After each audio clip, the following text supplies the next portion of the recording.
de Desenvolvimento Social, Robson Tuma, e o secretário nacional de Cuidados e Prevenção às Drogas, Quirino Cordeiro, do Ministério da Cidadania, estão na Paraíba.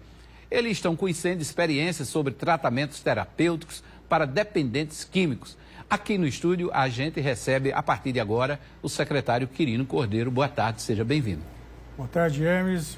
Uma satisfação estar aqui com você e com todos os amigos do Correio Debate. Eu pergunto, essa visita é só à Paraíba ou está estendida para outros estados? Os senhores estão conhecendo essas experiências, tratamentos terapêuticos, visitando casas de reabilitação desses dependentes químicos? Como é que está sendo essa agenda?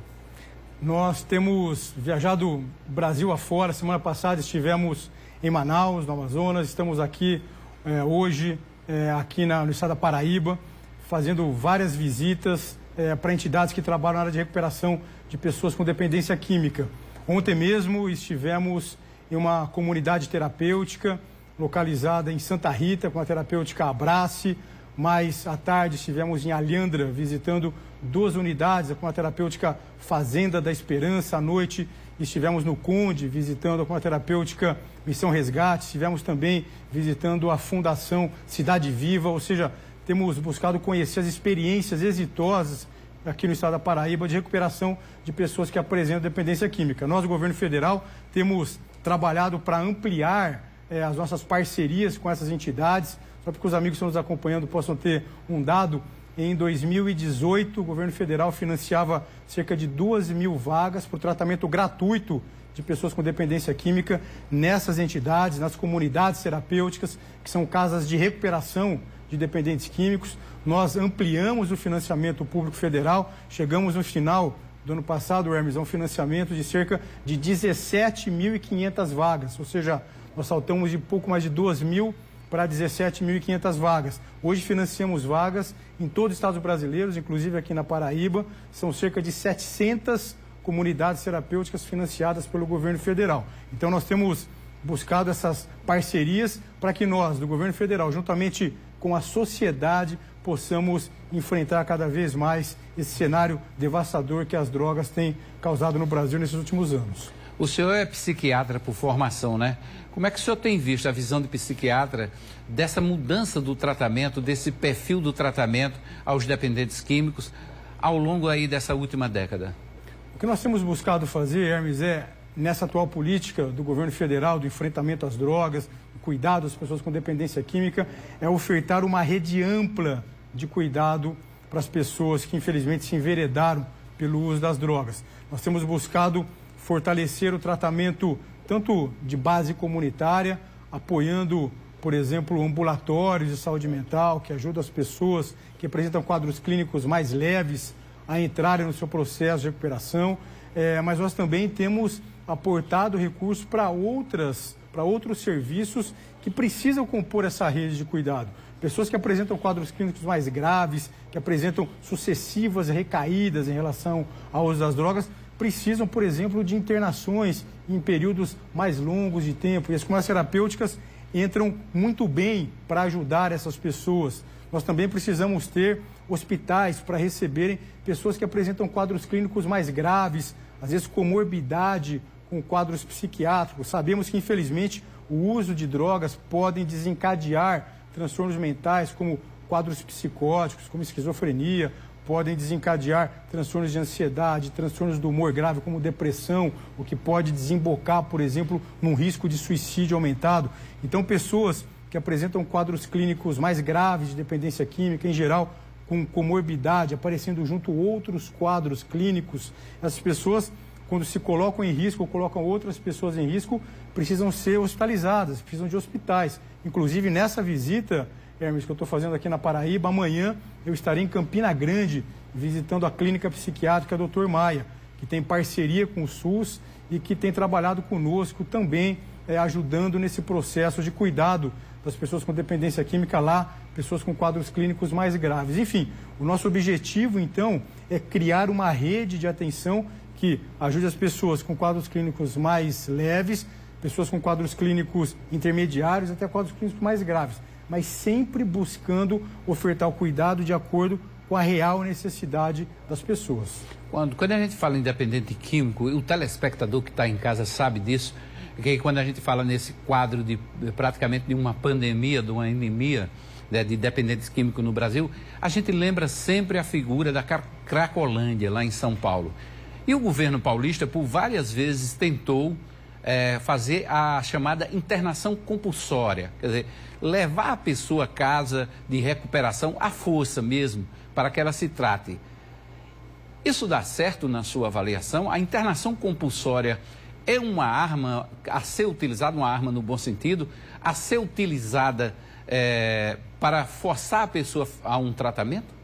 Sem dúvida, Hermes. A internação, tanto compulsória, aquela que acontece com autorização da justiça, como a internação involuntária, que acontece também contra a vontade do dependente químico, mas que não precisa da intervenção judicial, são modalidades terapêuticas que ajudam muito no tratamento de pessoas que apresentam dependência química. Entretanto, é importante falarmos aqui que esse tipo de tratamento é para pessoas que apresentam quadros clínicos mais graves, que pelo uso das drogas acabaram então perdendo a capacidade de tomar decisões autônomas, começam a se colocar em risco ou colocar outras pessoas em risco. Nessa situação, então, a internação involuntária ou a compulsória são extremamente importantes. É importante nós registrarmos aqui também, Hermes, que no ano de 2019, logo no início da atual gestão do governo federal, nós ajudamos na publicação daquela que é considerada a nova lei de drogas, a Lei 13.840, e que consta lá, nós fizemos constar no texto da lei a possibilidade da ocorrência de internações involuntárias para pessoas com dependência química. E é importante nós estarmos aqui para desmistificarmos esse tipo de abordagem terapêutica, porque quando indicada de maneira apropriada, longe da internação involuntária ou a compulsória, longe de serem modalidades terapêuticas que possam não respeitar os direitos das pessoas e violar direitos, muito pelo contrário, a internação involuntária, a internação compulsória garante o direito do dependente químico, garante o direito ao tratamento, garante o direito à vida. Então, essas abordagens terapêuticas agora começam a ser oferecidas para a população, porque é muito importante, novamente, que nós possamos ofertar cuidado para as pessoas de acordo com as suas reais necessidades clínicas. E em existindo a necessidade de uma abordagem involuntária ou compulsória, o poder público precisa ofertar isso para a pessoa. Essa nova lei das drogas tem um tratamento diferenciado para a pessoa que é reconhecidamente dependente químico? Sem dúvida, Hermes.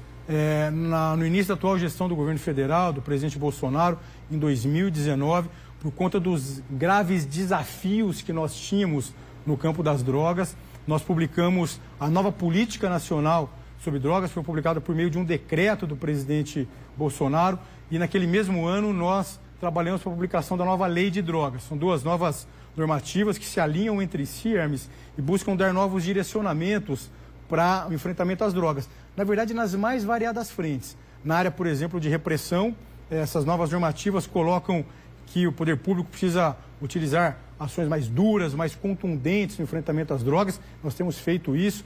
Acho que os telespectadores têm acompanhado. O Brasil tem batido recorde atrás de recorde na apreensão de drogas. Ou seja, hoje nós não temos nenhuma leniência, nenhuma condescendência em relação ao narcotráfico, em relação ao crime organizado ligado ao narcotráfico. Nós conseguimos, aproveitando a ocasião aqui, conseguimos aprovar uma outra lei no Congresso Nacional, a Lei 13.886, que tem nos ajudado muito, Hermes, nessa área de repressão, tem permitido com que nós consigamos fazer, agora mais recentemente, o que é chamado de alienação antecipada dos bens do narcotraficante, ou seja, ainda durante o curso do processo judicial contra o traficante de drogas, já há a possibilidade de retirar os seus bens, pegar esses bens, leiloá-los, transformar em recurso e aportar no enfrentamento às drogas. E mais recentemente nós temos conseguido também pegar esses bens apreendidos com narcotráfico e doar para entidades que trabalham na área de prevenção às drogas, de recuperação de dependentes químicos, ou seja, nós temos conseguido, o que nós falamos que é matar dois coelhos numa cajadada só. Tem também a questão do abate de aeronaves, né, que transportam drogas, né? Sem dúvida. Ou seja, nós temos conseguido, com essas ações, enfraquecer o crime organizado ligado ao narcotráfico e temos também pegado esse recurso e fortalecer as ações de enfrentamento às drogas. Na área de prevenção, nós também temos várias ações para que nós possamos ter estratégias nas mais variadas frentes. Nós criamos o Sistema Nacional de Prevenção às Drogas, temos ações de prevenção às drogas nas escolas, temos uma parceria muito importante, Hermes, com as polícias militares de todo o Brasil, para o fortalecimento de um programa muito importante de prevenção às drogas nas escolas, que é o PROERD, que é realizado pelas polícias militares. Nós temos uma parceria agora com as polícias militares de todo o país, inclusive aqui da Paraíba. Ajudamos financeiramente a fortalecer esse programa nas escolas, para que as crianças possam entender que o caminho das drogas é um caminho bastante ruim.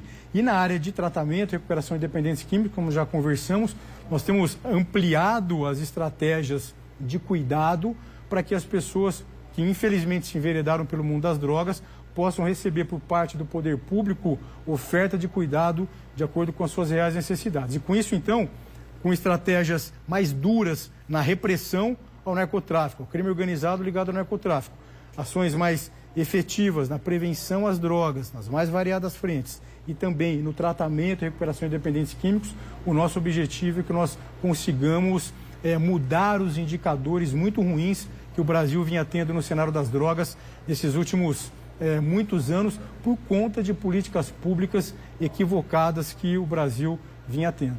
Ok. A gente vai fazer aqui a última pausa no debate de hoje e a gente volta a conversa aqui com o secretário Quirino Cordeiro, que é do Ministério da Cidadania. A gente vai continuar falando desse combate às drogas e desse tratamento terapêutico, essa visita que eles estão fazendo aqui, os dois secretários, o Quirino e o Robson Tuma, aqui na Paraíba, conhecendo as experiências desse tratamento terapêutico no combate às drogas. Fique ligado, é bem rapidinho o nosso intervalo.